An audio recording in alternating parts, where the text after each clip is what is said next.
Because meat now is pretty much raised on corn, and it just makes it really fatty and just less nutritive.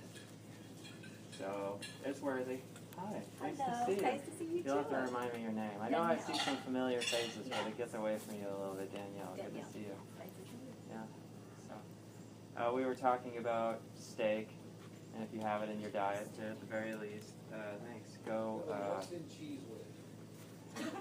Yeah. Does anybody know what's in it? I'm more into Velveeta, actually. It's a little better quality. Cheese is alright. You don't eat too much, though. It can be a little constipating. It's alright. It's not bad. I have a little bit. I'm more a fan of goat cheese. It's just more digestible. Less gunky. It's the good gunk. You were going to talk about plant fats. Yes. Yes, this is something we really need to zone in on. It's hugely off track. And it was back in the 90s where there was the whole buzz that, oh my God, fat is bad, we're all getting fat. And it was the quality of fat that totally screwed with us, because we discovered, wow, you can have oils for pennies. I mean, olive oil, that's expensive stuff. Butter, that's expensive. And we discovered you can do similar oils, hydrogenated vegetable oil, Crisco, and the butter sort of substitutes for pennies. And the way those the way those oils are processed, whether it's soybean, canola, safflower, they're all just sort of mediocre. And the oil in them, whether they're cooked or they just sit in a bottle for ages, they go rancid in a way that it is weakening for your thyroid. And your thyroid is like a gauge for your metabolism. And once you interfere with this, it sets off a whole chain of events, a ripple effect, essentially, of metabolism going down. And so because of this shift to poor fat, our weight just skyrocketed. And then when we went to a low-fat, high-carb diet, everybody got fatter and cranky. And here's what happened, is that so many nutrients are, first of all, many nutrients are considered fat-soluble. Most are. And what that means is you need fat present as a catalyst. You can have tons of a particular nutrient like zinc or vitamin K or whatever it may be. And if you don't have fat present in your diet, it just passes right through. So you can become a bit malnourished. And those nutrients, most of them are feeding this. And it's also fats that really satiate your appetite to basically prevent you from overeating. And so we were just eating entirely too many carbs, which are just fuel that when you're not burning it regularly, it just is stored as fat to be burned as fuel later. And an example of that would be a giant plate of pasta, starch. Not to say that it's bad, it's not great. We can talk about some alternatives to that, but when you have a huge plate of pasta, you can eat to where you physically feel full. But we're still instinctively craving something. That's why we want dessert, we want ice cream. We're craving fatty foods. And another example would be crackers. If you had 100 calories of crackers versus 100 calories of olive oil, 100 calories of olive oil would be way more satiating. And so what we need to be doing is adding high-quality fats back in. And with high-quality fats, like plant fats, it's avocados, raw nuts and seeds, olive oil. I consider olive oil a superfood. And also even butter is okay. We should talk about that. And coconut oil, small amounts of saturated fats are perfectly fine. But when you add those fats back in, you're going to be consuming fewer overall calories. Again, just because fats satiate so much and prevent us from overeating. So when you have a salad, make it a substantial meal by really dousing it with olive oil. I'm confident that the more olive oil in your diet, the better. It is a law of nature. You're not going to make yourself fat on olive oil. It's an amazing food. It's incredibly nutritive. good for the skin, good for everything. What else- And then, go What ahead. else is the superfood? You mentioned that was a superfood. What else? Well, I mean, what I define as a superfood is like any plant or herb that has just exceptional nutritive value, like above and beyond. I would consider kale, arugula, blue-green algae. Blueberries considered a superfood. Sure. I mean, there's lots of gray area too, but blueberries are amazing. And we should talk about sugar. But before we move on, there are two categories to fats. Well, I mean, there are three. There's the shiesty, and then there's the good, and then within the good, there are two categories, saturated and unsaturated. And you got to have both. And so the difference is unsaturated, liquid at room temperature. Saturated, solid at room temperature. And the reason that saturated requires some degree of moderation is it can raise your cholesterol. So examples would be coconut oil and butter or ghee. And you'll have ghee in your diet this week. I consider a small amount of ghee, even butter, superfoods too. They've been in the human diet for tens of thousands of years all over the world. The body loves it. Instinctively, when people hear that, their eyes are like, oh, good. Everybody loves those foods because they're brain foods. The brain is made of saturated fat. And I talked about how everybody got cranky when we went on a low-fat diet, and that's because this was suffering. Not only was it getting those nutrients, but it wasn't getting the saturated fat that our brain is made of. And again, both are fuel. Both are fuel. So another reason that saturated fats are important is those are the ones you cook with. They're heat stable. They don't break down. So anytime you're cooking eggs, stir-frying, baking, whatever it may be, use either butter, ghee, or coconut oil. Palm oil is all right. It's cheap. And then with your unsaturated fats like olive oil and raw nuts and seeds and avocados, have them raw. You know, warm is okay, but they break down under heat.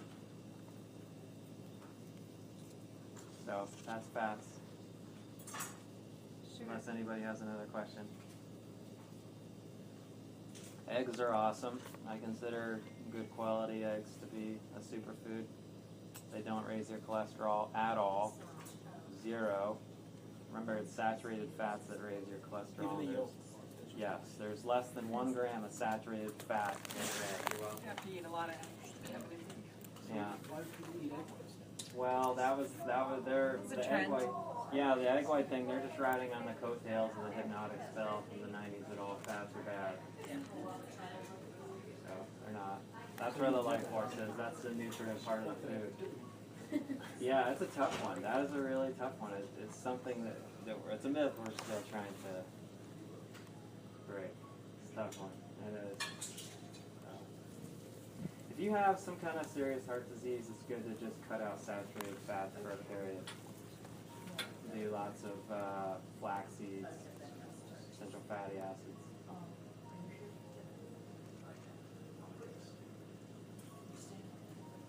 You asked about blueberries. Blueberries, and then you said something about sugar or something. So yeah, we just need to talk about blueberries in the whole category of sugar. And it is important to have sugar in your diet. Hi.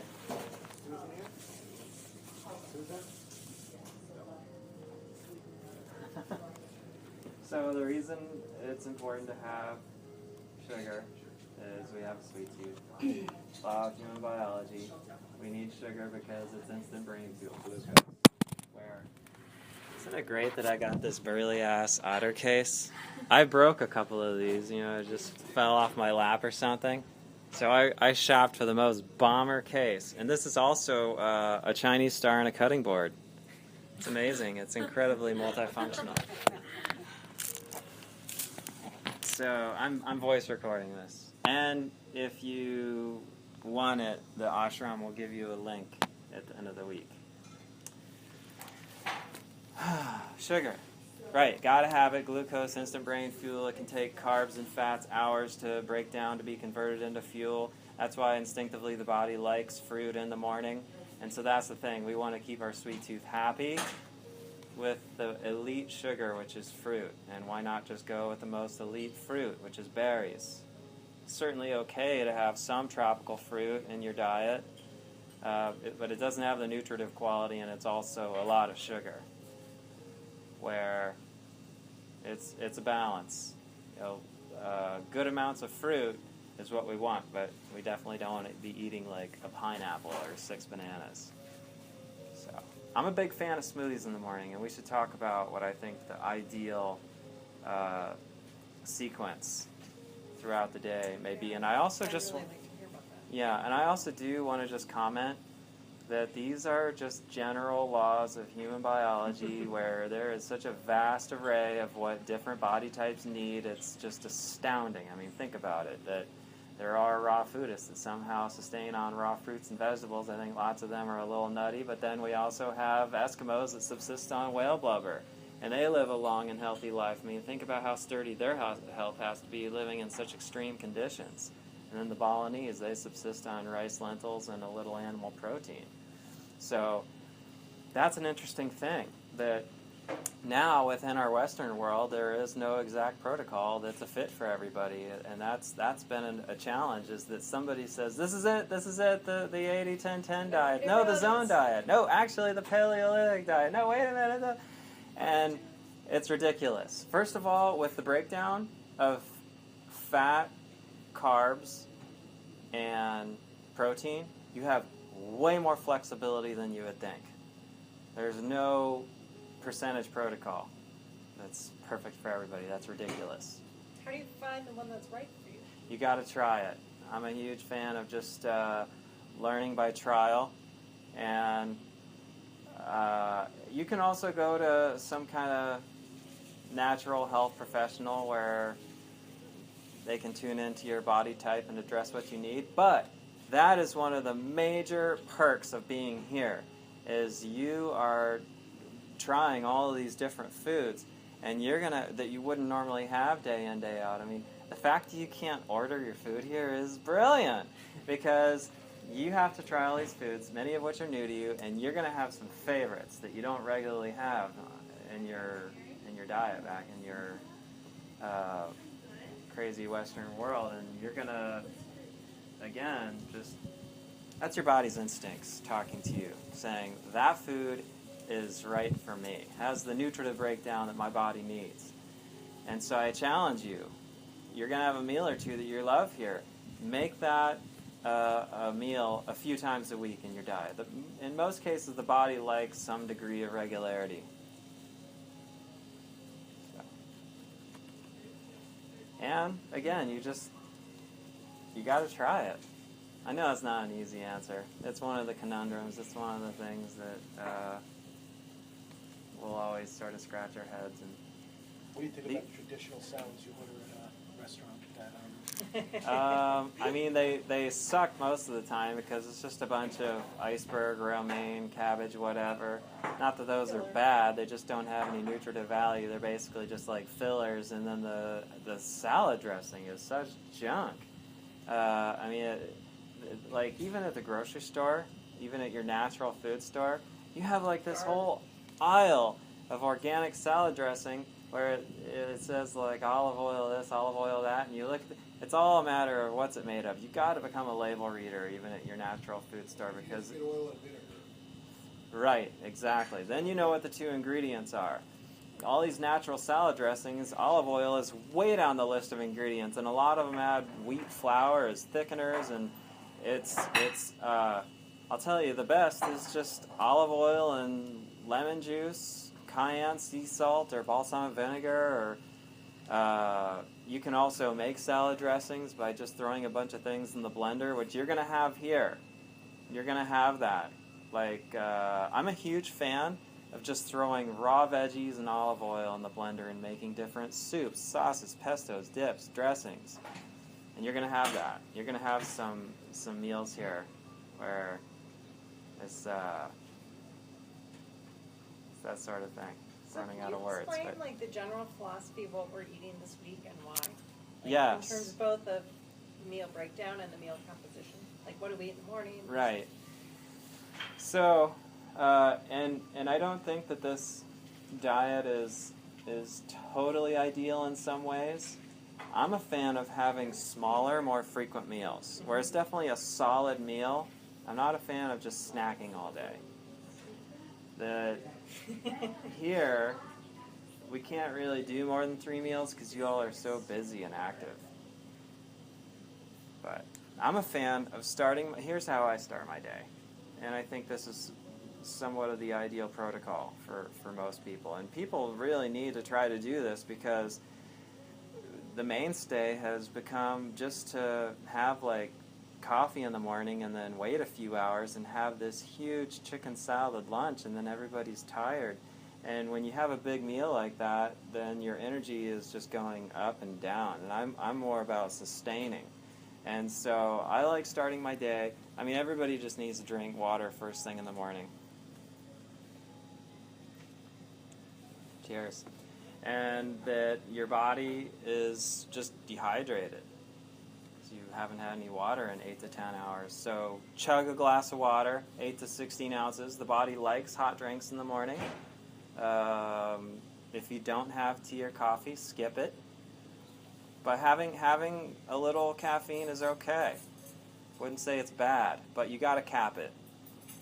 Above 100 milligrams of caffeine, that can be a little bit of wear and tear on your adrenals. Starbucks, disaster. They add more caffeine. They just add straight caffeine.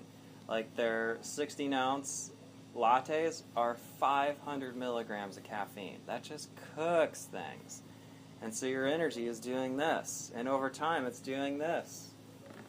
And that's another bonus of this program. If you have coffee, you're hitting the reset button. When you go back to your lifestyle and you cap it at 1 cup. 1 cup of coffee is 100 milligrams. Your first cup of coffee, you're going to be like, whoa! So keep it at that level. I mean, sure, every once in a while, go out for a cup of coffee. Is it a big deal? No. We're just talking about the general lifestyle protocol here. You don't have to be so hardcore. Huh? I'm not a cappuccino expert. I don't know. So 100 milligrams, that would be 2 black tea bags, 3 green tea bags. And then I'm a fan of a smoothie as my first meal because you're getting your natural sugar, which is instant brain fuel, good to have first thing in the morning. But I like to round it out. I'm not just blending up fruit. I like to make it well-rounded. So I add some yogurt.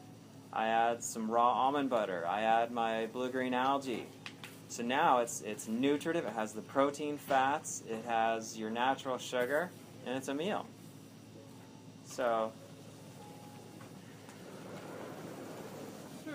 can't go wrong with that. Well, it's questionable if you're getting decaf. Here's what you want to look for on the packages: water pressed or Swiss water pressed, and all that means is they're removing the caffeine with natural means. Where like Folgers, they use like some toxic extracts, and it's only 50% decaffeinated. People don't know that 50%. That if it's fully decaffeinated, it'll say caffeine free or 100% decaffeinated or whatever. If they don't, 50%. So you're saying the decaf at Starbucks is not... It's not decaf. Yeah. It's less caffeine. Yeah. Really? And I know. I guess Dunkin' Donuts. Good thing you asked. Good thing you asked. Yeah, okay, so smoothie. Good breakfast. So you eat And- dairy. Yeah. Yeah, moderate amounts are cool. So what's the best part of dairy that you need to make sure you're having is the quality of fat. And I know that's surprising, but it really is the best quality. You get protein from everything, calcium from everything. So I had a really bad illness a couple months ago, and I have found that my body I do not want dairy anymore. Like I used to eat yogurt. I used to eat yogurt Yes. every day for breakfast. Yes. Because it was a really well balanced Yes. meal, and I don't like a big meal in the morning. But I can't stand yogurt Yeah, anymore. it doesn't So do what well are some for everybody. alternatives? Right. Dairy was in the diet for many regions, and then it wasn't in others. And so it ain't perfect for everybody. Here's the other problem with dairy, is that for the last 20 years we have been just drinking lactose concentrate. I know they call it skim milk, low-fat milk, but it's lactose concentrate. You take all the fat out, and now it's just more lactose. Lactose is milk sugar that doesn't digest well. Again, what's the best quality of dairy? It's the quality of fat for the brain. So I consider butter and ghee to be by far the best dairy products. Have them and just less of it. Low-fat yogurt, disaster. All those little low-fat yogurt containers, they put a little like blueberry sugar in the bottom. Whole yogurt, less of it. How about cottage cheese? It's all right. It's not just cheese. If you look at the ingredient list of cottage cheese, it's a bit astounding. Gee, what the hell do they make that from? It's a bunch of different things. Scary ones. But yogurt's cool. Just a little bit though.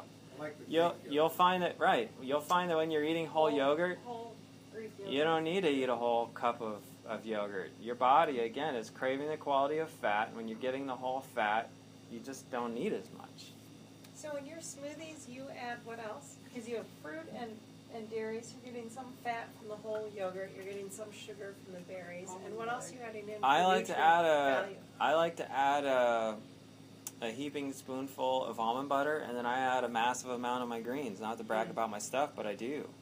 I'm really confident that it's just the best stuff you can put in your body. I mean, it's blue-green algae. It's herbs. So, I mean, that's the nutritive part. Consider it a bit of a multivitamin, if you will.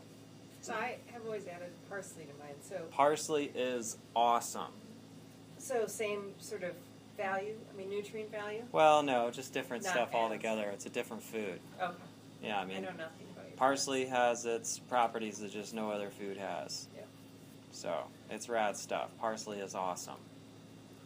I know that people are like, what do I use parsley for? What do I use this green for? I don't know. I don't know what to do with it. I don't feel like making a salad. I mentioned in there, I'm serious. If you don't have again, not everybody wants a salad every day. If you don't have a salad, do the instant salad, where you just grab a huge handful of greens and just eat it. It doesn't taste bad. You don't always have to douse it with salad dressing. You just eat it straight. And you're going to start to like it, because your body's instincts have evolved with this food, again, over 200,000 years. We've always had greens in the diet. And you're going to be like, all right, I get it. We're not crazy about salads because the quality we've been eating all along just ain't great. It doesn't have the medicinal quality that this does. You're getting to know greens here. Between green drinks and green salads. So, I really do believe greens to be the most important food we put in our body. I'm really quite confident of that simple fact. Okay, so talk more then about what we're eating throughout each day here. Right, and okay. throughout the week. So, instinctively, the body likes eggs in the morning because of all the protein fats. It's one of the easiest to digest, and it's just it's the quality protein and fat and carbs. It's light on the fuel. So if you're doing tons of cardio, then you might want something more substantial. I mean, at least have like a piece of rye bread, or instead of eggs, or included with eggs, like a small amount of oatmeal. For bread, another disaster area. You got to go with the right grains. Wheat came about just because it's pennies. Having a piece of wheat bread isn't bad. The whole buzz about gluten is that we become sensitive to wheat just because flour isn't everything. Even at, again, the natural food store, you have aisle after aisle of all these bread, crackers, chips, cookies, snacks, everything that say low fat. Oh my God, that stuff is such a disaster. First of all, it's starchy food that burns like that, and your body's like, well, we gotta store it as fuel for later, so it's like, meh. And then also, it's a gluten concentrate. Gluten is just grain protein, and it's in many grains, but wheat is just the most concentrated source. And it's just become such a mainstay in our diet that our bodies are like, enough already. It's just constantly trickling through our system. Again, okay, if once in a while you have a piece of Italian bread or whatever, or whole wheat bread, fine. But it's good just to shift to better grains. I consider a wonderful grain to be rye. And if you shop for rye bread, it's probably just going to be rye flavored bread, where wheat is the first ingredient and then rye is somewhere down the list. But if you hunt around your natural food store, you'll find whole rye bread, where that's the one grain. What about Ezekiel bread? It's all right. You know, it's definitely better, substantially better. Right, those are better. You can get flourless bread, where it's just the sprouted wheat berries. Those are cool. It's all right. I'm just a fan of other grains. Getting to know other grains. Amaranth. The wheat itself now has been re-engineered in order to be drought tolerant.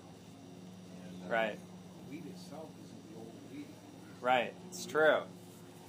That's absolutely true. I mean, no food is, and that's why now you just really have to shop for organic. It really is important. 70% of our fruits and vegetables are now genetically modified to basically just grow faster and withstand heat and just are more sturdy around insects and bacteria and things of that nature. Which is a great thing, because we're feeding a planet we couldn't have fed otherwise, but we don't we don't adjust our diet, or we Yeah. haven't traditionally. Exactly. So, getting through the day. I'm a huge fan of eggs in the morning. Cook them in either butter, ghee, or coconut oil. And then in the afternoon, I'm a soup and salad person. Raw nuts and seeds. And then dinner, if you have animal protein in your diet, that's the time to have it. It's restorative. It's not fuel. Animal protein actually makes you tired. Having a chicken salad in the middle of the day is a disaster. Again, these are general laws of nature. Some people seem to do fine with it. But again, animal protein ain't fuel. It's restorative. And when is your body doing its restoration from wear and tear? At the end of the day. When you're sleeping.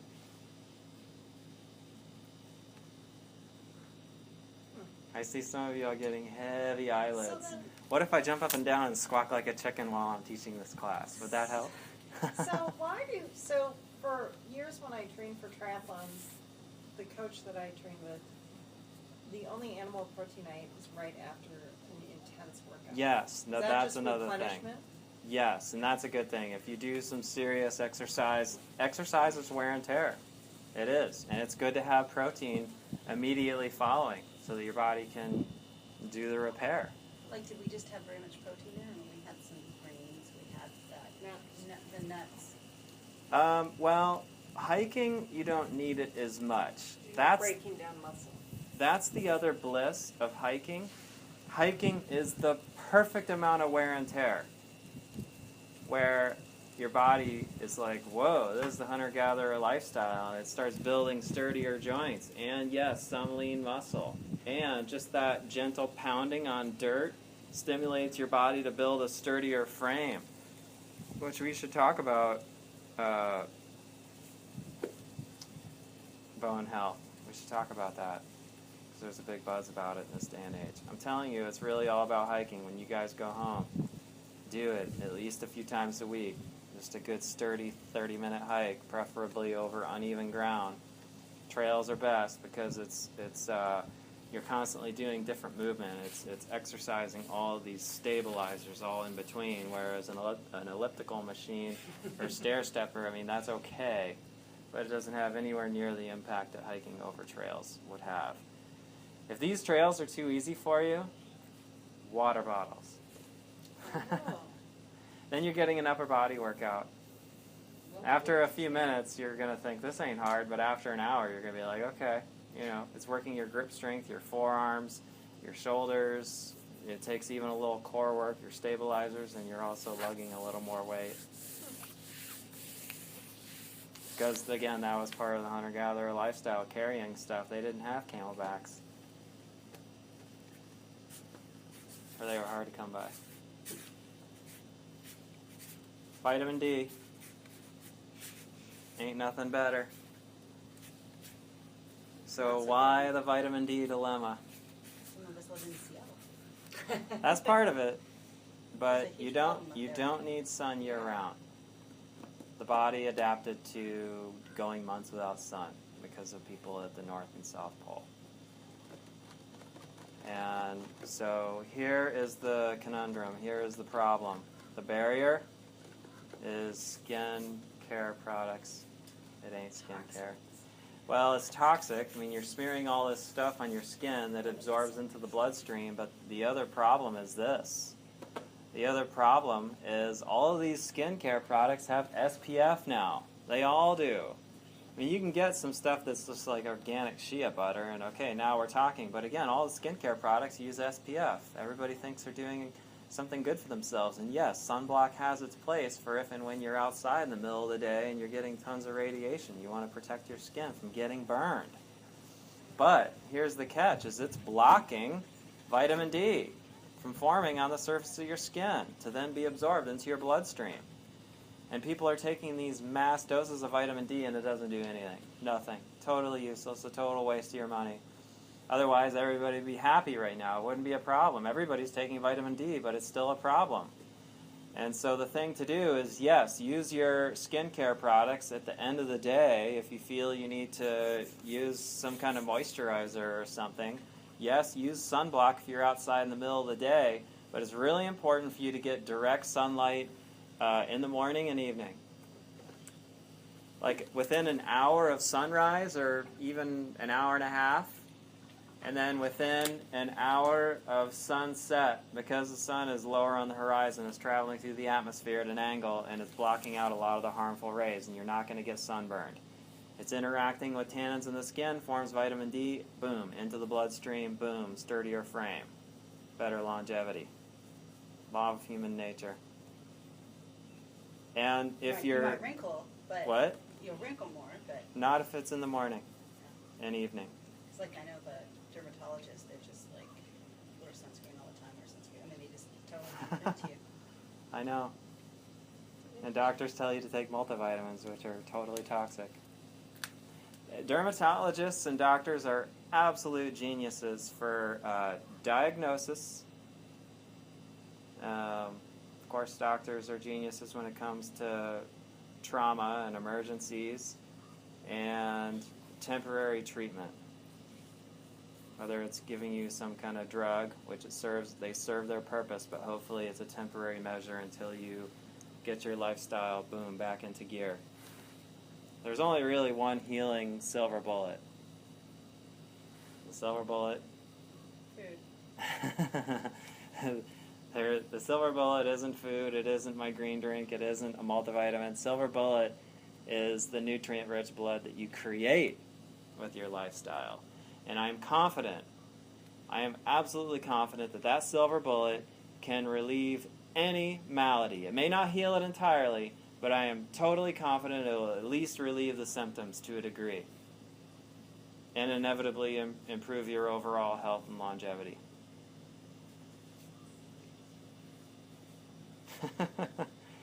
I understand why you're tired. If you weren't tired, I would actually worry. I would be like, who's delving out the caffeine pills here? So is the goal this week with nutrition? Is the menu created to help us detox as well as restore? That's it. You nailed it. The big diet protocol. That is the essence of this diet is pull the funk out, put the restorative in. That's it. That's the big picture. And it's easy to forget that. It really is. I think it's easy to forget the big picture, and it's something that we constantly need to we need that big picture to influence all of our choices. So do you endorse like juicing approaches or? Juicing is awesome. I personally don't do it. I mean, for that detox sort of approach. Right. So people do these heroic detoxes where you basically just consume a nominal amount of calories and you just drink a ton of green juice and do colonics and all things of that nature. I've done it, and it's cool just for the experience. It's enlightening in a way to see, oh wow, okay, you can subsist on virtually nothing. And yes, it is cleansing for the body, and then I would swing back to my heroic toxic diet. And and then over the years, it's just sort of, I've settled into like more just the detoxifying diet, to where doing the heroic detoxes I feel is just no longer necessary. But I think it's cool. I think it's worth trying. But I'm a fan more of just evolving your lifestyle to, again, just be overall more detoxifying, just more plant foods, more green foods.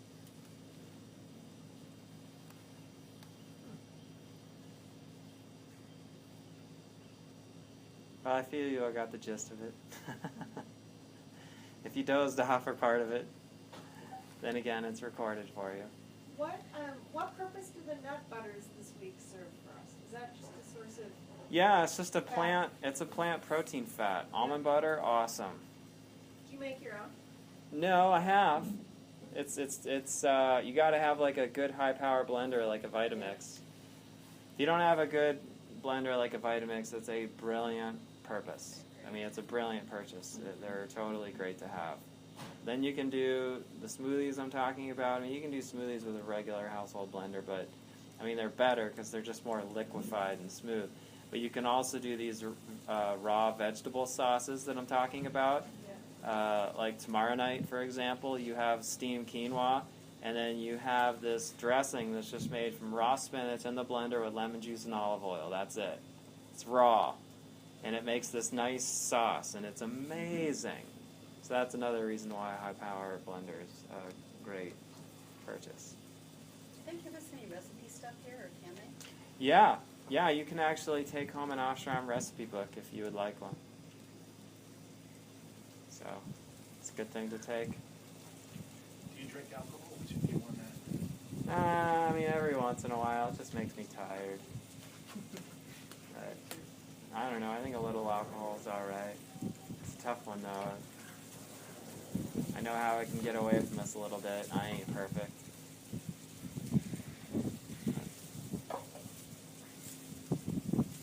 Yeah, I don't know. It's a tough one because your distilled alcohols are sugar. purified in a way, right? But we're always drinking them with sugar, and they're more addictive. It's easier to let those sort of get away from us. But then wine and beer sort of have like the metabolic waste left over from the bacteria doing their job. And I don't know, but is a glass of wine or two bad? I don't think so. Kind of takes the edge off. So maybe in that blender you were cooking up some margaritas or something.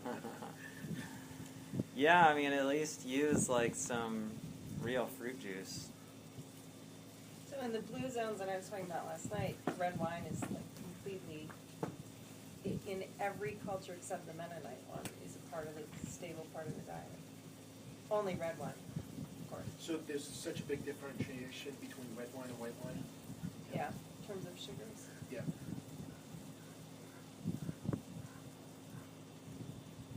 By the way, I'm not endorsing blue zones at all. I just happen to know a lot about it because What's your perspective on wine? So I tend to believe that if you live a healthy, nutrient-filled lifestyle, that everything is okay in moderation, Mhm. right? So I don't really drink, but I'll have a glass of wine every now and then Mhm. because I like it. I like red wine. Red wine stimulates the histamines, and I have allergies, so I can't drink it a lot of the year. Mm.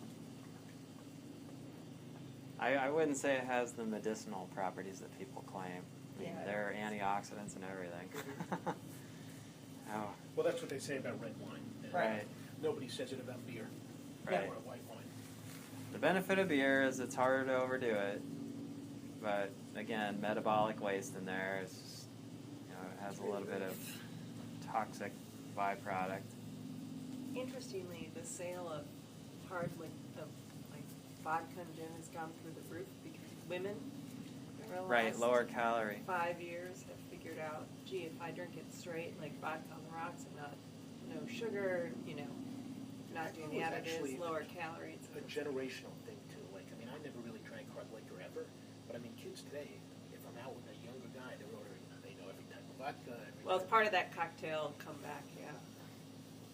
Too. Interesting. Cool. All right, well, thank you. Thank Yeah, you.